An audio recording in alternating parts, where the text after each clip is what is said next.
The origins of international relations. Aims of the topic.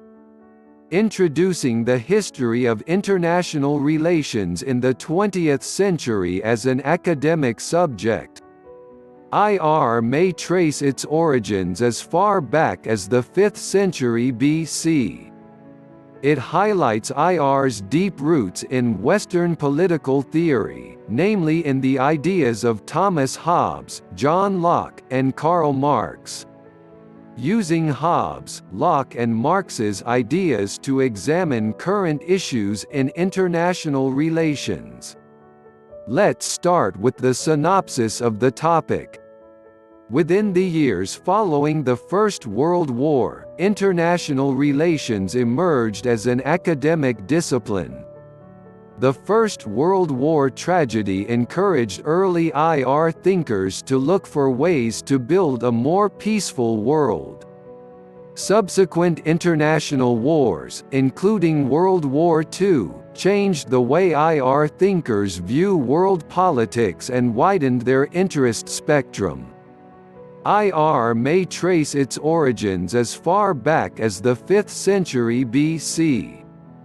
Most in IR continues to be affected by the views of Thomas Hobbes on disorder, order and the state of nature, perhaps because of the absence of a world government.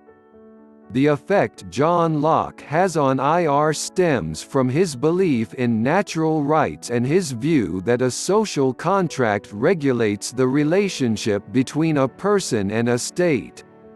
Through stressing the role of economics as a guiding force in human history, Karl Marx transformed the study of political philosophy.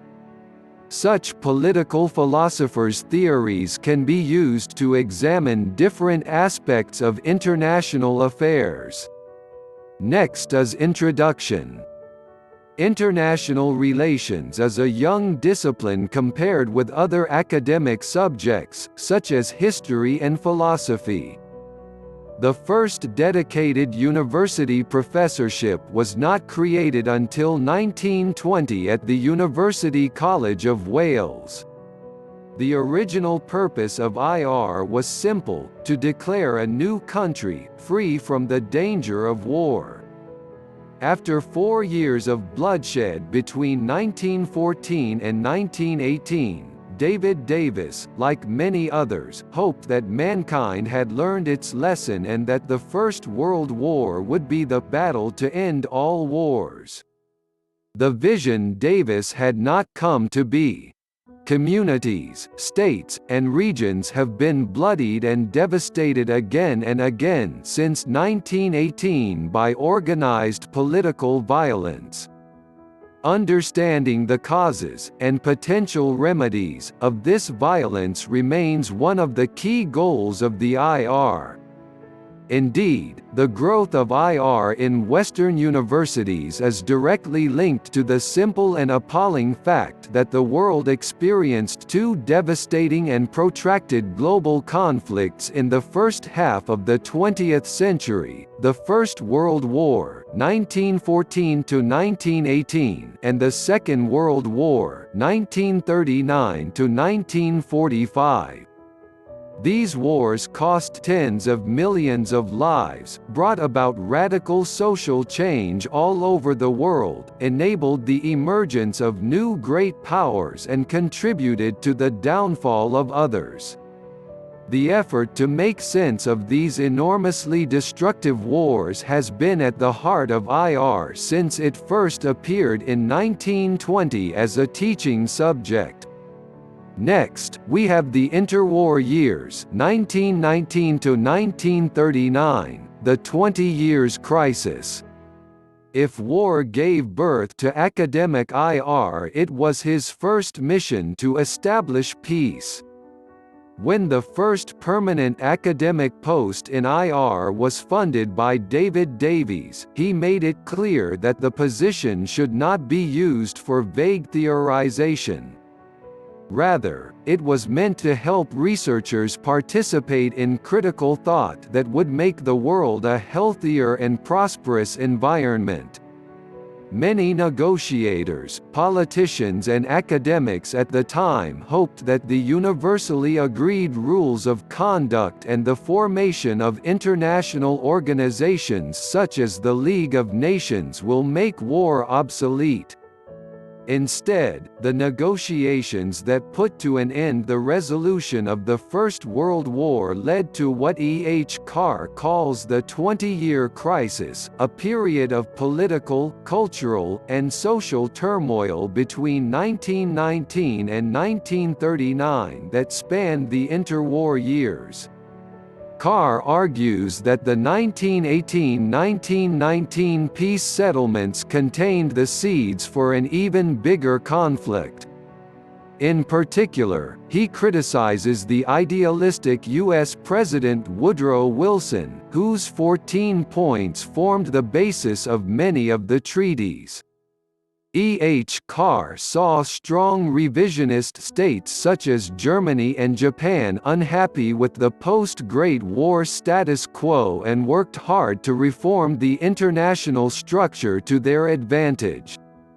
He hoped German and Japanese aspirations could be controlled by means of a diplomatic compromise tactic called appeasement. Carr's strategy has, in the end, proven impractical. Germany and Japan were not satisfied through appeasement. Instead, their invasion and colonization policies persisted, dragging Britain and France in September 1939, the USSR in June 1941, and the US in December 1941 into history's most devastating war. As you can see in later parts of this course, the Second World War and the Cold War that followed on its heels had a major effect on the history of international relations, removing much of the idealism that characterized the topic in its earliest days.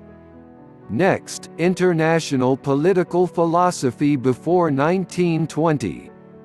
Before 1920, international political philosophy as the study of international relations grew in Europe and the Americas after 1920. It was able to draw on a much older tradition of Western political philosophy that dates back to the 5th century BC.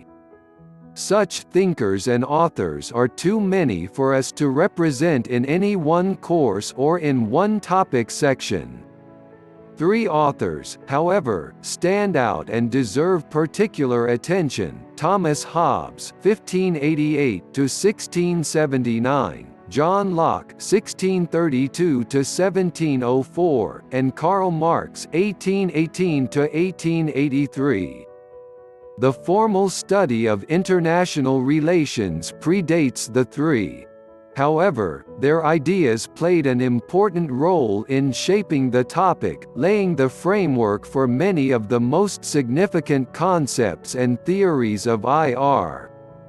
3 short sketches of their core theories and a snapshot of some of the aspects in which they had a significant influence on the development of international relations we'll discuss in the next video. Now let's conclude the topic. International affairs is a topic of relatively young academics. After the First World War, the first divisions were formed and concentrated almost entirely on the best ways of preventing another conflict as devastating as the one that raged across the globe between 1914 and 1918. Despite its youth, IR is able to trace many of its key ideas back to Western political philosophy's classical origins. These men's ideas provided IR with a springboard for their later growth, contributing to many of the more evolved theories, which you'll hear about in coming parts of this series. Such concepts, be they the rejection of anarchy by Hobbes, the demand for natural rights by Locke, or the criticism of economic control by Marx, remain important today as they illustrate facets of the world around us. They allow us to look beyond historical narratives and ask why events are unfolding as they do, and how events will evolve in the future. This helps IR to examine the environment by means of inductive reasoning, drawing general conclusions from concrete facts and thereby telling us more about the global political, economic and cultural structures we live in today. Coming next. The next section of this topic guide will introduce you to some of the most important historical events that have helped define IR over the past 4.5 centuries. Thanks for watching. Please subscribe.